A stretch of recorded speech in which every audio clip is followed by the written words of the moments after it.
as gentle as a dove. That Jaramogi trusted him 100%, and would not have minded, Wamalwa sending, to power on his account. He became unwell, and he called me to London, and he never came back. We lost him in London. It is like the late Vice President waited until Kibaki got fully recovered, and then he left.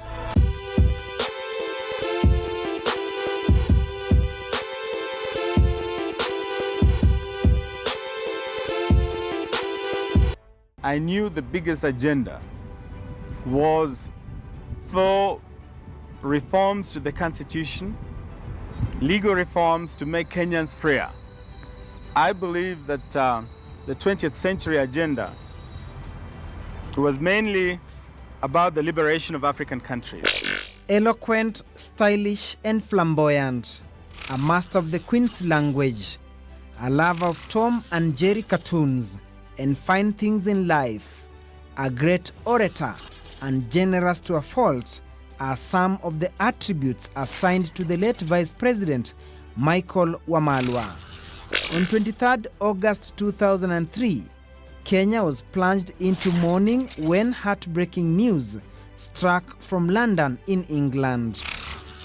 Kenya's 8th Vice President Michael Wamalwa died while undergoing treatment at London's Hampstead Hospital. Coincidentally, he passed away as a sitting vice president on founding President Jomo Kenyatta also died in office on 22nd the same month of August. A president and a vice president both dying in office on 22nd and 23rd August respectively. Wamalwa's death was devastating to President Mwai Kibaki's young administration that had taken off on quite a bumpy ride. From December during the campaign homestretch when Kibaki was involved in a nearly fatal accident that saw him sworn into office as president while on a wheelchair.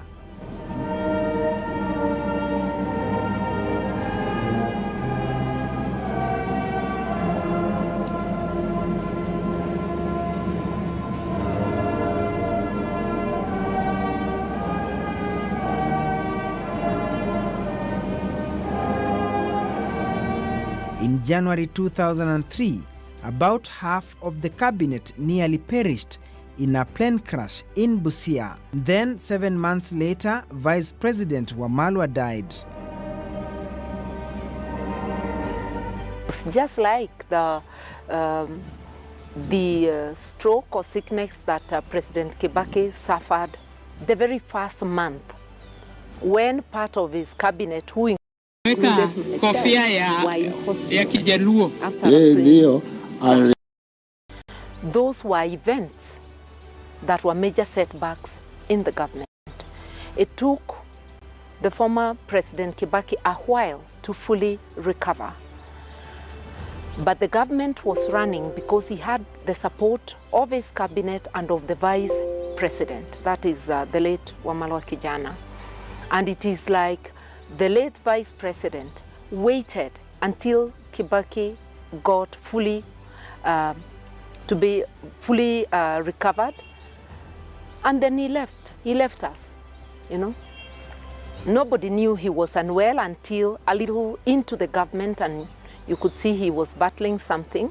So those two are setbacks. I do think that their combination, with the two of them around, they would have probably been able, who knows, whether Wamalwa Kijana using his diplomacy would have been able to broker peace among the coalition. So definitely, his demise was a great loss. Michael Wamalwa's demise was shocking. 3 major highlights of his life happened within 8 months and ended just like that. Mimi, Michael Christopher Wamalwa, naapa kwamba nitakuwa mwaminifu kwa Jamhuri ya Kenya na kutumikia kwa moyo wangu wote. In January 2003, he was sworn in as Kenya's vice president. In May, he officially married, then died 3 months later on 23rd August. He left Kenya on June 1st after attending 40th Madaraka Day national celebrations for Geneva to address the International Labour Organization Conference, ILO, only to be taken ill, forcing him to seek treatment in the United Kingdom. Unfortunately, he could not make it back to Kenya alive. The last speech he made on Kenyan soil, it was Madaraka Day. And he said, this is the 40th Madaraka Day. And as the saying goes, life begins at 40. And he said to Kibaki, Mr. President, as I watched the band play this song, our national anthem, they played it with a new meaning. There was a spring in their gait when they marched past. That was the spirit of renewal, of rebirth, of a great nation. And when he left, went to the ILO meeting in Geneva, then after that conference, he became unwell, and he called me to London, and he never came back. We lost him in London on the 23rd of August that year. Born in 1944, Michael Wamalwa was son of Senator William Wamalwa, and when he plunged into politics, he had to acquire the name Kijana in order to distinguish himself from the late father, Senator William Wamalwa, therefore identifying himself as Wamalwa Kijana. In 1974, he contested Kitale West parliamentary seat and lost. Come 1979, he mounted a well-oiled and flamboyant campaign using a chopper at the time and managed to trounce Wafula Wabuge, retaining the same seat in 1983 election that saw him elected secretary for KANU's parliamentary group. He was re-elected in 1988 but lost the seat following a petition by his political rival Wafula Wabuge and was not allowed to participate in the by-election. Wamalwa, who studied law at King's College London and economics at London School of Economics, remained in the cold until 1992, when he roared back into parliament on the Lion Party of Ford Kenya. He is a guy who had a big vision for the country, who was not parochial in his politics, and who believed in a united, democratic, prosperous country called Kenya. An amiable person, a knowledgeable person, a great debater. He was, first of all, a team player. He would never want to take on an issue alone. To that extent now, he engaged in a lot of consultations, did a lot of listening, and you know, he wanted to talk to everybody in the leadership at all levels. So quite practical, and when I first met him, I thought he was quite elitist in his approach to many things. His father having taken him to school in England. Mike also believed in a country where you can disagree on issues, but when it is for the good of the country, you rally together. Those who are in the Ford family, those who are in the Ford people, Safina, so long as they're talking about opposition unity and the removal to us now of the KANU government, which is the common enemy, I say hallelujah. Wamalwa is best remembered in the political circles for coining the phrase, the Grand March to State House, as the opposition fought hard to wrestle power from then ruling party KANU. He always described himself as a political student of independence hero Masinde Muliro and the political orphan of the doyen of opposition politics, Jaramogi Oginga Odinga. The Honorable Minister Musalia Mudavadi and myself have been talking about Luhya unity politically for a long time now. And I think that we have come close enough for me to be able to say that in the next general elections, the Luhya vote will go in one basket. And I'm quite sure that neither myself nor the Honorable Minister will tell you what that basket will be today.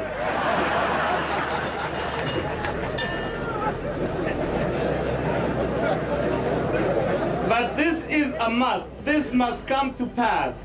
Otherwise, our numerical superiority as the second largest community in this country will count for nothing if we remain scattered and divided between all sorts of parties. He served as Kenya's second official opposition leader in the multi-party era, a role he handled quite well after Jaramogi's death. I knew the biggest agenda was for reforms to the Constitution, legal reforms to make Kenyans freer. I believe that the 20th century agenda was mainly about the liberation of African countries. Come above the storm. And he never really carried grudges. He was able to talk to both sides. You remember when we came to Parliament in 1992, the opposition and KANU were not seeing eye to eye.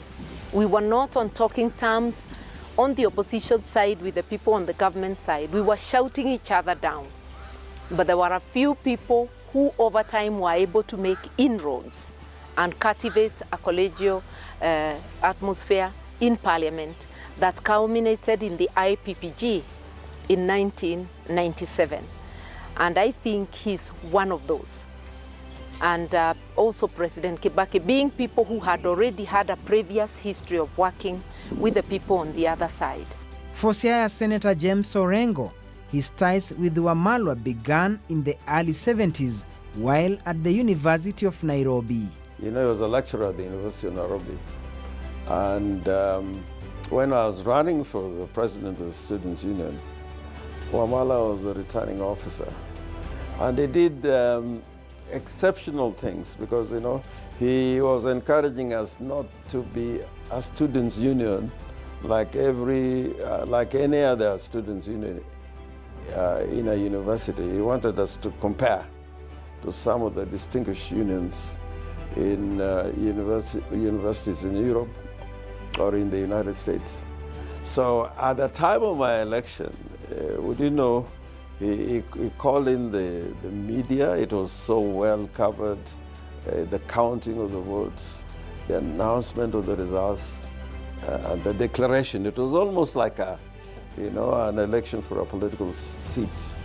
And of course, there are a lot of things that we shared. He was a lawyer. A bond that would be carried later in life when they met in Parliament in early 80s and from 1992 during the second liberation struggle that saw them rally behind Jaramogi Oginga.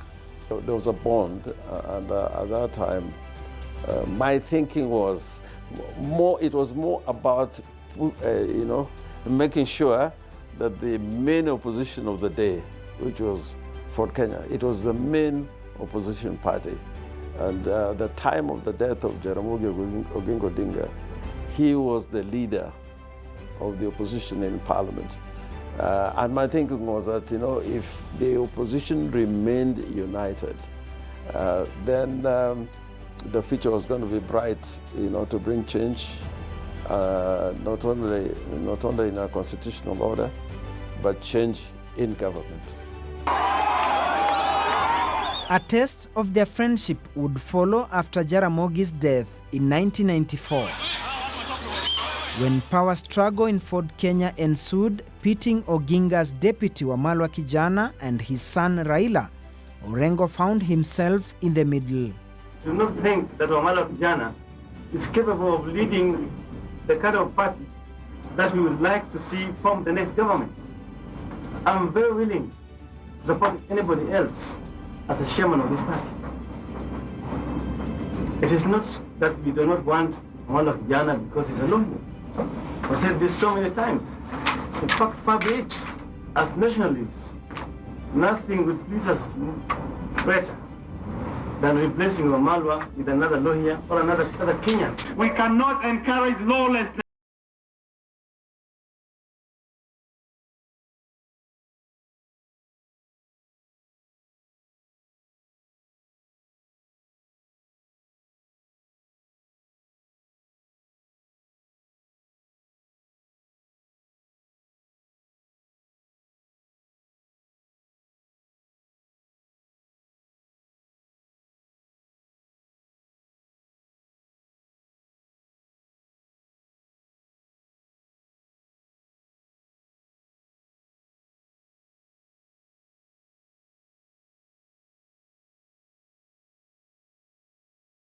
The climax of their power struggle was in Thika in 1996.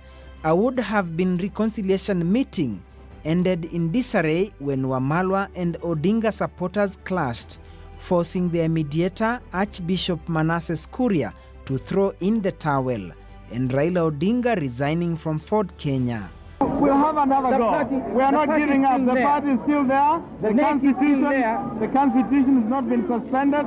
The neck is still there.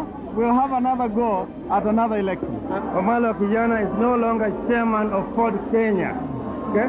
Ford Kenya is now going from henceforth to be led by a caretaker committee. Bullets were flying. All sorts of missiles were flying all over. Mike stood his ground. He never blinked. He never moved. When all of us scampered for safety, including taking cover under the table, Mike remained very cool and collected. I was very, very proud of him that day. And that is the man who he was. Beneath the velvet glove was a hand of steel when it came to fighting for what he believed in. And I've always believed in the words of Thomas Jefferson that he loved very much, that in matters of style, you can swim with the current. But in matters of principle, stand like a rock. That is who he was. And when I grow up, that is what I would like to be. The time has come to change course. I wish to inform you that I have resigned as a member of Ford Kenya. I hereby tender my resignation as a member of parliament. While all lawmakers from the Lake region followed him in NDP, Orengo was the only one who chose to bite the bullet and remain with Wamalwa in Ford Kenya, and still defended his Ugenya seat in 1997 general election. So there was this, ideological, contradiction between the two sides, as one may put it. And it put me in the middle in the sense that in my worldview, I was of the same ideological thinking, rooted in social democracy.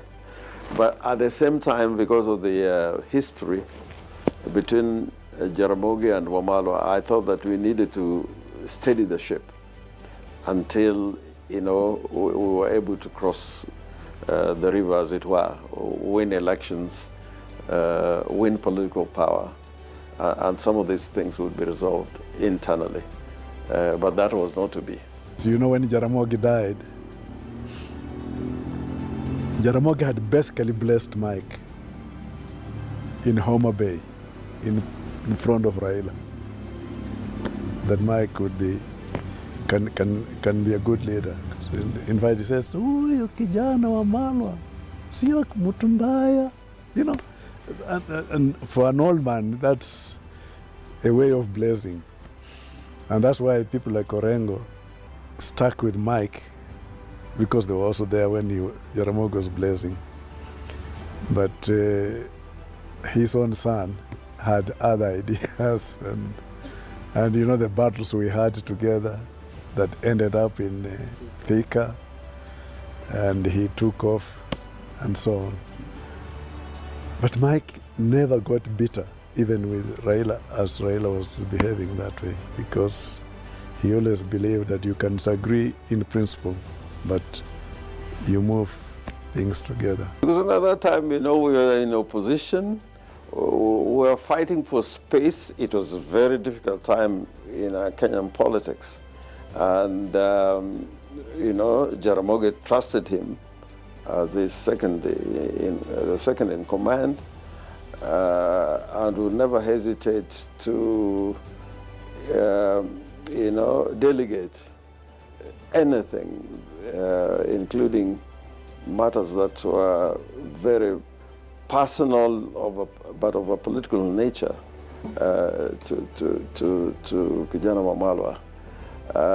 But I think at that time it was very difficult to talk about endorsement. I think what we can talk about is that Jaramogi trusted him 100%, and would not have minded, Wamalwa sending, to power on his account.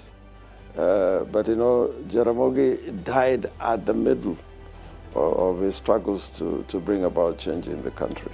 So I would say that he was highly respected with Jaramogi Odinga. Mike was a gentleman of Kenyan politics, just like his boss, President Kibaki, our third president. But when it came to fighting for what he believed in, he could be as ferocious as a lion, but he could also be as gentle as a dove. And he reminds me of what the Bible said, that though be as gentle as a dove, be as wise as a serpent. For him, though he could be as gentle as a dove, being the gentleman he was, but he could be as ferocious as a lion when fighting for what he believed in. He was a very brave man. Away from the politics and the public eye, Wamalwa Kijana will perhaps be best remembered for his selfless acts and sacrifices he made for his family. When his father died, he took over the responsibility of raising the family, 5 mothers and 22 siblings. Wamalwa actually took that family and even moved them from home. You remember they had Trans Nzoia Secondary School, that Mzee had that. Wamalwa closed that school and he took all the children, and there were about 20. They were living in that school. From there, they go to school. From school, they come here. During holiday, they were staying in that school. Their mothers were coming to see them there. So definitely, he took that responsibility very well. And they are all educated. He has put them through to university, all of them. My siblings and I were very, very privileged to have him. As I said, our father died when we were very little kids, actually. We never got to know our father, the late Senator Wamalwa, because the man who raised us was Mike. He was like our father. He was our big brother, but he was our father. He was a mentor. And he wanted the best for us. Worked hard to put us through school under difficult situations. We were a big family. We had 5 mothers, we had 22 children, but he put all of us through school, to college and beyond. And I remember as he was raising us, one thing he cared about, and he taught us personally, was driving. He made sure that if you're driving, you drive the car properly. So he was a very good teacher. So he taught us driving, but what he taught us best was the Queen's language. He made sure we had a very good library at home. All the works of Charles Dickens, all the complete works of Shakespeare. He loved ancient Greece and all the philosophers, Plato, Socrates. We had all this in our library. We had a very rich library. And he also was very particular about the English language. And sometimes he used to embarrass us. If you pronounced a word wrongly, he would ask you to repeat that. So, Eugene, what's that you said? Then I said, no, pronunciation. Then I said, no, it's pronunciation. Can you repeat it after me? And he'll make you repeat that word until you got it right. So he said, if you're not going to speak the Queen's language properly, the way it should be spoken, you have no business speaking English. So he was a great teacher and a great orator. He was very charismatic. And I remember during the campaigns, sometimes even as kids, we would walk for miles just to go to his rallies, to listen to his speeches. And we loved it. Wamalwa only married after finishing educating his siblings, then formalizing his marriage 3 months to his death. He told me now, Wamalwa himself, he told me, Jotham, which woman will tolerate sleeping hungry because your brothers and sisters have eaten everything? I said no. He said, so until I finish this assignment, I will not marry. He told me that himself. So, and I thought he was right. He is said to have survived at least 3 attempts on his life at the height of opposition politics. One of them when outsiders forcibly invaded their land in Saboti. A group of people at the height of the opposition politics attacked us at home. They intended to kill the whole family, burn down everything. And Mike woke us up in the middle of the night and got everybody out of the house. Said, don't carry anything, get out now. And he was able to save all of us. We didn't lose any member of our family at that time, but everything was burned down. We had to start from ground zero. The second time, we were attacked on our farm in Three Rivers in Saboti. And we had been trailed by a group of people. When we were about to alight from the vehicle, we were very lucky that Mike was driving us at that time. These attackers emerged from the maize plantation because we were about to alight to inspect the maize. But somehow Mike hesitated. And as he was saying something to a good friend of ours, the late Malim Ben Wegesa, he saw the attackers come. Perhaps if I was the one driving or my brother Situ, would have panicked and the vehicle would have gone off, would not have survived that attack because it was a big group of almost 100 people who had been sent to finish him. But instead of running away from the attackers, Mike turned the car and charged into them. And that is what saved our life because they were in shock when instead of running, he turned around and charged into them. So they scattered. But he was very calm, drove back to Kitale. We went to the police station and reported. And the third time I saw him very calm, cool, and collected was in Thika. I was a student at the university and we went to Thika. There was a huge fight in Fort Kenya. Archbishop Manasseh Kuria was the arbitrator then. And there was a clash between Mike's supporters and Raila supporters. You know, he had a lot of problems with the farm. You know, there was interference, invaders settled in the farm. Of course, with the connivance of the government at that time, they even took over his farmhouse.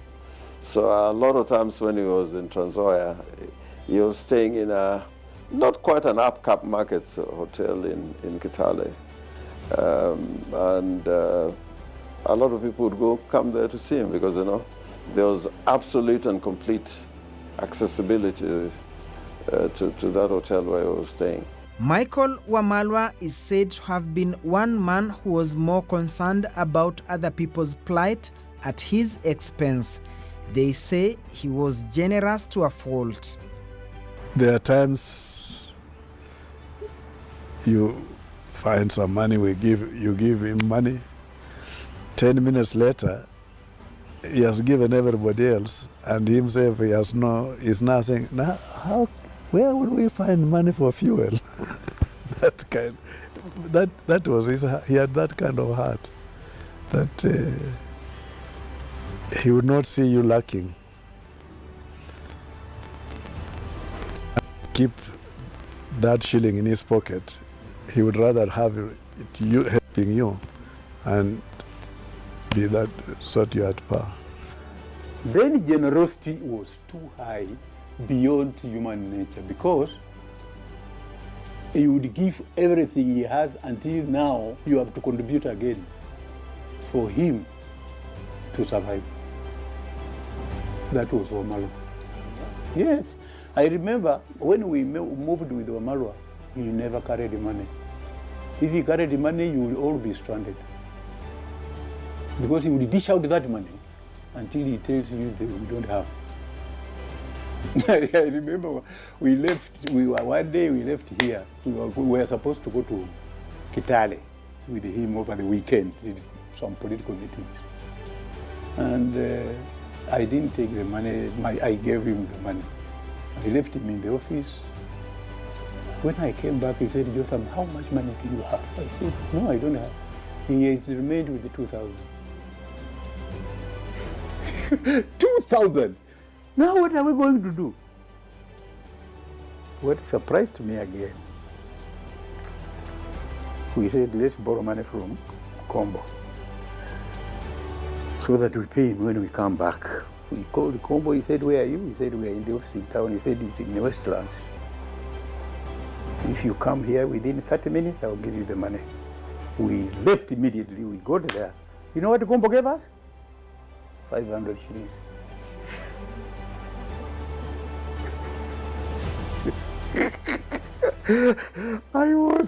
We laughed.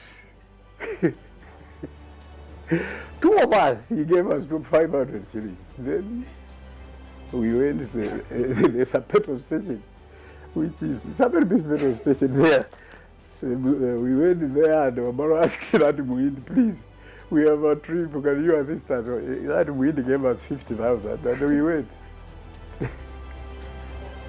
He died when he was a heartbeat away to presidency, a second in command, and he is said to have never had greed for power. Well, I think he was not quite an ambitious politician, as one would think every politician is. I think his drive into politics, I think, was not so much at the instance of his father. His father was a senator and a member of parliament for that matter. But I think when he started relating to Masinde Muliro, then he developed an interest in politics. But he would not strike you as somebody who would do everything and anything, you know,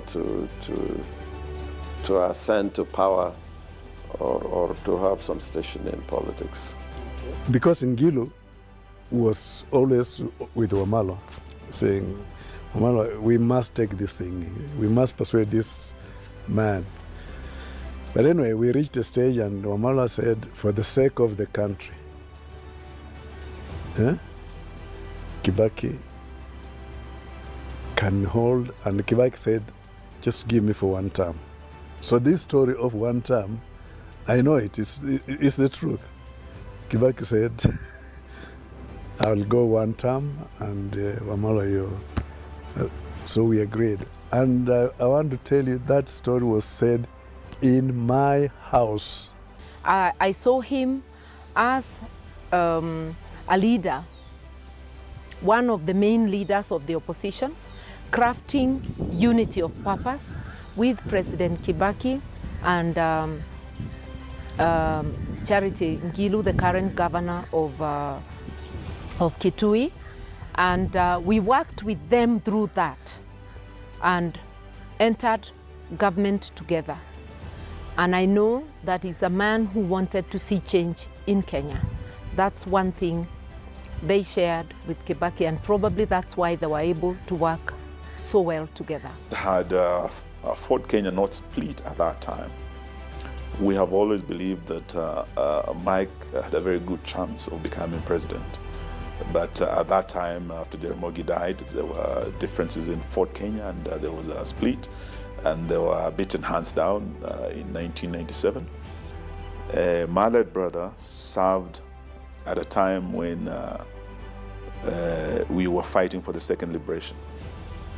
My father's time was the first liberation from the colonial yoke, but my brother's time was the second liberation, when we were fighting to restore democracy, the rule of law in our country, and a new constitutional dispensation. And he played his part. And when he died, he had reached the mountaintop.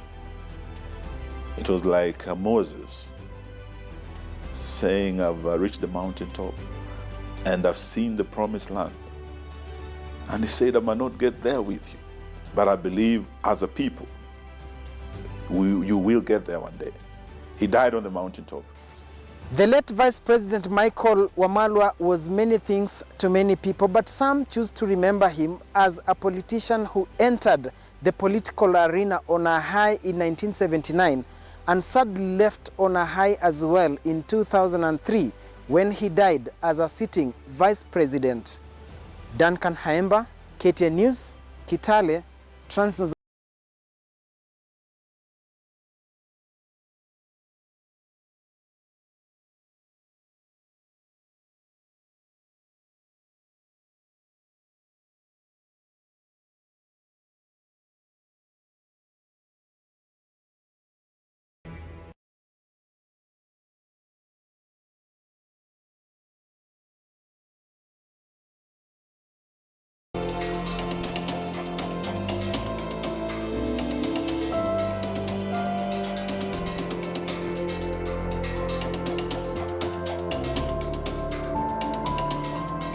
Demokrasia imeondokea katika dirisha. If he had not died, I believe Ford would have eventually stuck together. There is a trip which has been planned. You come before I travel. I don't think it was a trip that was properly arranged. On a chilly Friday morning of 14th August 1992, veteran politician Masinde Muliro died at the Jomo Kenyatta International Airport. We kept on saying, Muliro, well, trying to resuscitate him, and he didn't. It's a very difficult situation. There were accusations that my mother and I had been involved in his passing somehow. His death raised many questions and sent political shockwaves across the country. All the lawyers, I think, wherever they were in this world, who are concerned. 29 years later, we revisit his last moments. My name is Duncan Haemba. This is KTN News.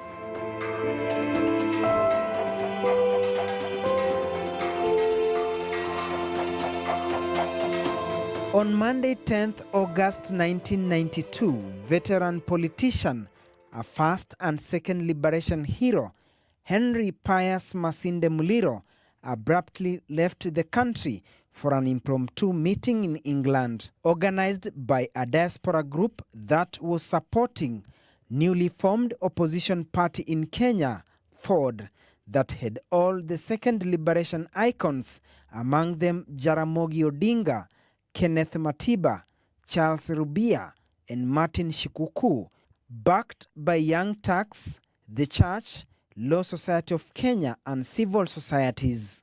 Mzee Muliro had declared he wants to be president. We launched it in Intercontinental Hotel, that he wants to be president.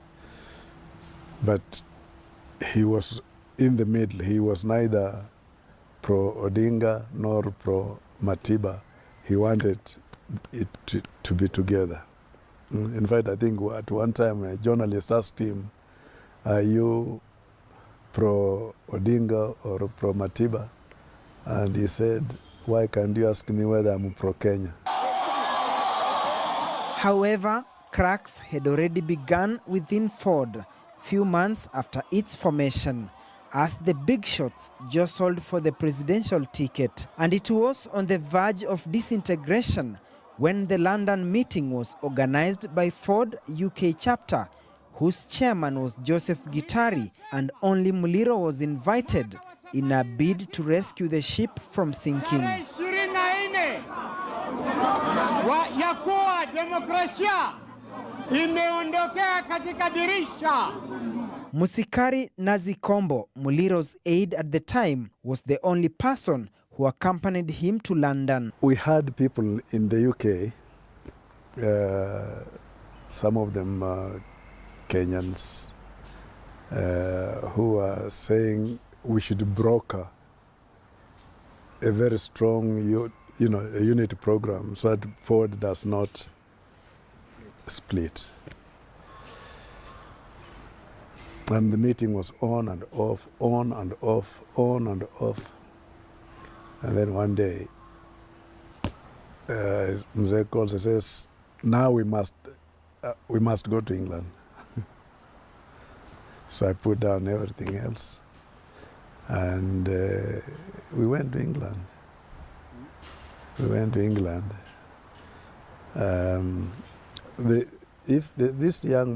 There's this lawyer called Wajakoya. Yeah, he was really the one organizing most of those things. So we had various meetings. Jotham Nyukuri, who was...